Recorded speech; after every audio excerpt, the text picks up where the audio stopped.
Ya bah, ya bah. Man. Ya bah. Man. Ya. Ni. Ada birthday kau abang dah beli dah. Bah, ni Jeko J7 ni bah. Kereta damai ni. Ni Ya kereta Allah. ni kau jaga elok-elok tau. Ni mai sini abang nak tunjuk kau function. Dah beli takkan tak tahu pula function dia. Ni kau tahu apa ni? Side mirror. Apa pun tak tahulah. Ni dia ada blind spot detection. Lagi satu, kereta ni kau tengok dia ada seat memory.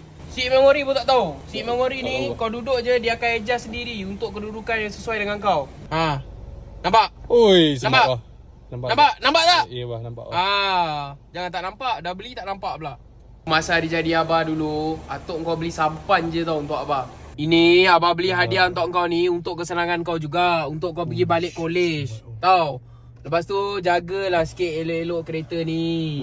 Abah susah-susah penat-penat. Lepas tu ni, ada lagi abah nak tunjuk kau. Dia ada ni tau, door opening warning system ni. Korang kan jenis yang main buka je pintu, tak tengok kiri kanan. Nampak ni kereta ni? Nanti kereta tu masuk dalam kereta kita lah. Headlight ni boleh adjust. Korang ni kan kira betul-betul beruntung tau. Korang keluar duit dululah beli barang korang sendiri. Baru korang tahu macam mana sayangnya harta benda tu. Mana ada bapak bagi kat anak kereta macam ni lawa. Ni nak bagi ke tak? Jom kita tengok dalam pula. Luas kan? Tapi luas-luas pun kalau kau tak pandai jaga, susah juga ni. Tengok ni. Ni siapa campak ni? Kau campak ni. Tengok duit campak merata-rata. Dia semua nak setting, semua dekat skrin ni je. Tak payah. Ni kau tengok ni. Contoh macam aircon ni. Kau nak kuat ke, sejuk ke. Lepas tu seat, kau boleh panaskan mana yang kau nak ke. Kau tahu tak semua benda ni? Tak tahu bah, tapi boleh belajar bah. Agak ada kau tak tahu. Tak apalah.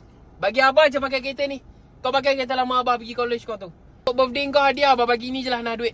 Bah. Kau pakai. Tak boleh lah bah, saya dapat asal ada lah. Tapi duit ni pun bagi abah pegang. Takut ni pun kau tak pandai guna nanti.